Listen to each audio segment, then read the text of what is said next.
के सामने बीमार मेजा समाज पार्टी से संबंधित एक बहुत ही बड़ी खबर लेके आऊँ। संसद में महामहिम राष्ट्रपति के अभिभाषण पर चर्चा के दौरान कम समय होने की वजह से जन सरोकारों से जुड़े सभी मुद्दों पर विस्तार से चर्चा नहीं हो पाई।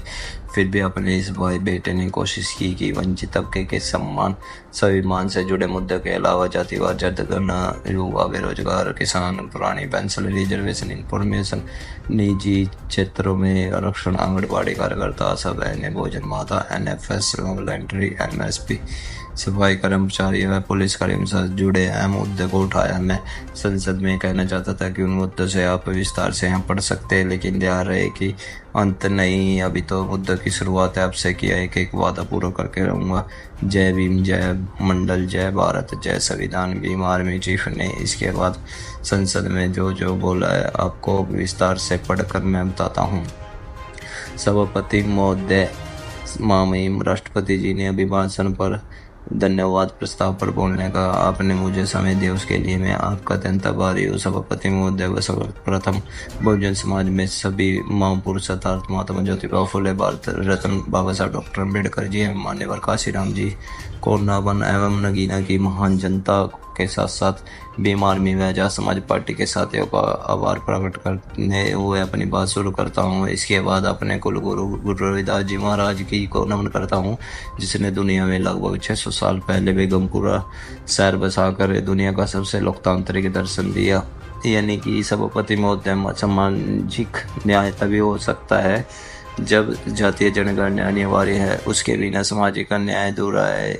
हमारी मांग है कि जातीय जनगणना अति शीघ्र शुरू की जाए ताकि बहुजन समाज में वास्ता रखने वाले वंचित नागरिकों को उनके अधिकार मिल सके।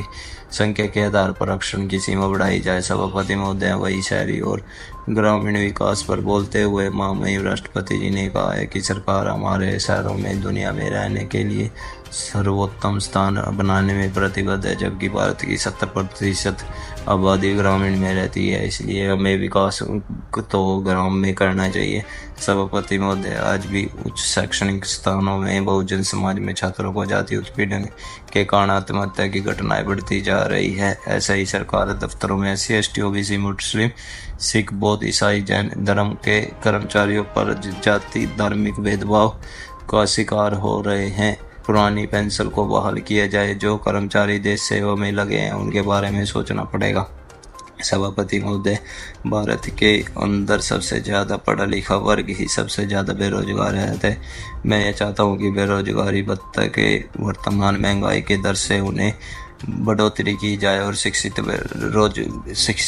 बेरोजगार युवाओं को बेरोजगारी भत्ता जल्द से जल्द मुहैया कराया जाए। SC, ST, OBC माइनॉरिटी को जल्द से जल्द भरा जाए। सभापति महोदय, भाजपा के चुनावी लाभ के लिए दिए गए सबका साथ सबका विकास के नारे में बोल खोखला ही साबित हो रहे हैं। पिछले 10 वर्षों में दलित, पिछड़े, आदिवासी, मुस्लिम, अन्य धार्मिक अल्पसंख्यकों जो अत्याचार हुए उसे पूरा देश देख रहा है। धर्म के राजनीति का हथियार बनाकर वोटों के लिए धार्मिक ध्रुवीकरण किया जा रहा है, वो गलत है। सभापति महोदय, महामहिम राष्ट्रपति के अभिभाषण में निजी क्षेत्र में अनुसूचित जाति और अनुसूचित जनजाति और अन्य पिछड़े वर्गों के लोगों के आरक्षण करने के बारे में कोई उल्लेख नहीं किया गया है। उसके में रिजर्वेशन के प्रमोशन सुप्रीम कोर्ट के आदेश के बाद भी नहीं दिया गया है। सभापति महोदय, आशा कार्यकर्ताओं, आंगनबाड़ी वर्करों और भोजन माताओं के वेतन बढ़ाने उनके लिए कल्याणकारी उपाय करने के लिए कोई उल्लेख नहीं किया गया है। सभापति महोदय, नगीना जैसे पिछड़े लोकसभा क्षेत्र में विशेष आर्थिक पैकेज देकर विकास और रोजगार की योजना तैयार की जाए। IIT, IIM, एम्स, केंद्रीय विद्यालय आदि शिक्षा और चिकित्सा के संसाधनों की स्थापना होनी चाहिए। और नगीना संसदीय निर्वाचन क्षेत्र में प्रत्येक वर्ष मानसून के दौरान बाढ़ एक विकराल रूप ले लेती है, जिससे नगीना के लोगों को अत्यधिक परेशानी का सामना करना पड़ता है, जान माल का काफ़ी नुकसान होता है। मेरी सरकार से मांग है कि स्थिति को सुधार लेने से यथाशीघ्र कदम उठाया जाए। सभापति महोदय, चीना में आंख दिखा रहा है, लगातार देश में सीमाओं पर घुसपैठ हो रहा है, इसलिए अग्निवीर योजना हटाकर पुणे सेना भर्ती की जाए और भारत में सबसे प्राचीन बहादुर रेजिमेंट यानी चमार रेजिमेंट को पुणे बहाल किया जाए। इसके बाद चंद्रशेखर आजाद बोले कि सभापति महोदय, पिछले सारे प्रधानमंत्रियों ने मिलकर जितना कर्ज लिया है उससे 2 गुना से भी ज़्यादा कर्जा पिछले 10 सालों में सरकार ने लिया है। किसान कर्ज माफ़ी की मांग करे उन्हें लठ डंडे से पीटा जाता है, और दूसरी तरफ पिछले 10 सालों में धन्ना सेठों को 15 लाख करोड़ का कर्ज से ज़्यादा कर्ज माफ़ किया गया है। अतः कर्जे को हमारी आने वाली पीढ़ियों को चुकाना पड़ेगा।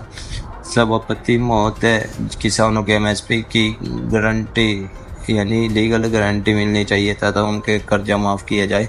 अभी तक 2 अप्रैल 2018 के सभी यानी मुकदमे दर्ज हुए थे जो अभी तक खत्म नहीं हो पाए, उसे मुकदमों को तुरंत वापस लिया जाए। सभापति महोदय, लोकतंत्र के चौथे स्तंभ प्रेस पर आज शिकंजा कसा जा रहा है। सरकार के खिलाफ बोलने पर पत्रकारों और नौकरी के साथ जोड़ना पड़ा है। क्या दिखाना है, क्या पेश करना है, यह सिर्फ और सिर्फ सरकार करती है। सोशल मीडिया के तमाम तरह के प्रतिबंध विरोध पर उनके सोशल मीडिया हैंडल को सस्पेंड कर दिया जाता है। सभापति महोदय, पेपर लीक और परीक्षाओं में फैशन होने के देश में नौजवान का भविष्य सबसे है।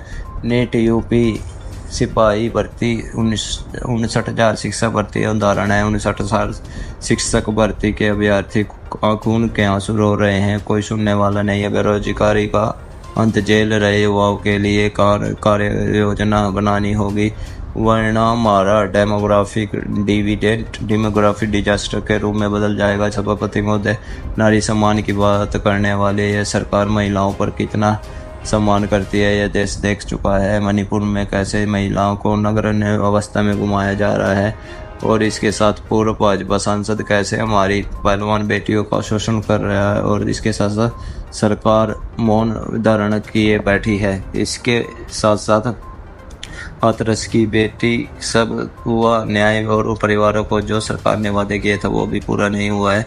महिलाओं में भी दलित आदिवासी की वर्गों की तमाम हिंसा जारी है। सरकारों को दबाव में कोई सुनवाई नहीं हो रही। सभापति महोदय, कोविड में कैसे 33 लाशों को हुए मांग और देश भूल नहीं सका है। सभापति महोदय, नोटबंदी में छोटे मंझोले उद्योगों की कमर तोड़ डाली है।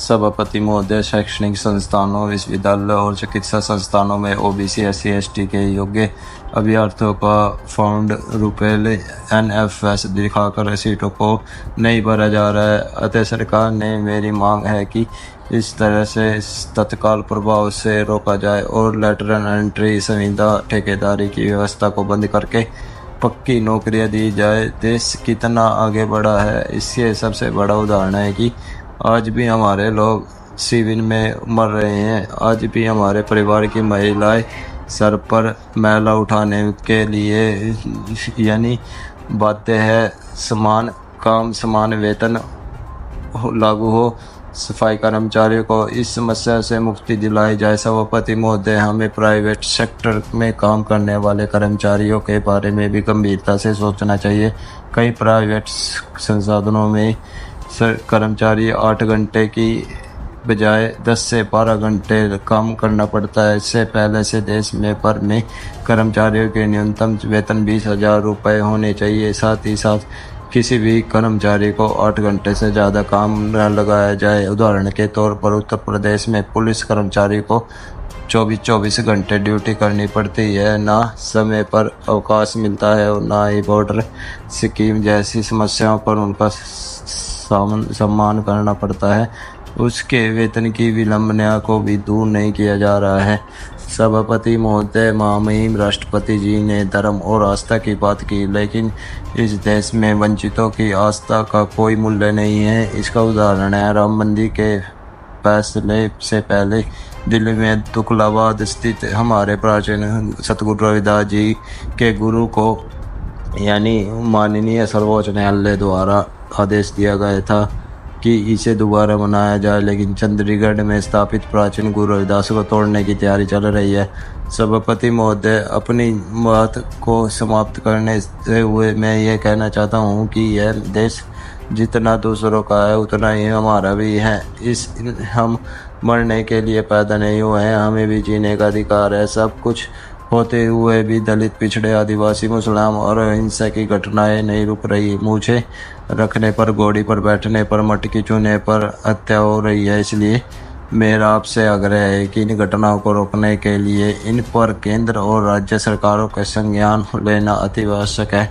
सभापति जी, यह देश की बपौती नहीं है, यह देश संविधान से चलता आया है और संविधान से चलेगा। जय भीम, जय भारत। पुनः आपका धन्यवाद। चंद्रशेखर आज़ाद नगीना का सांसद। तो चंद्रशेखर आज़ाद ने यह बोला था अपने भाषण में, यानी संसद में।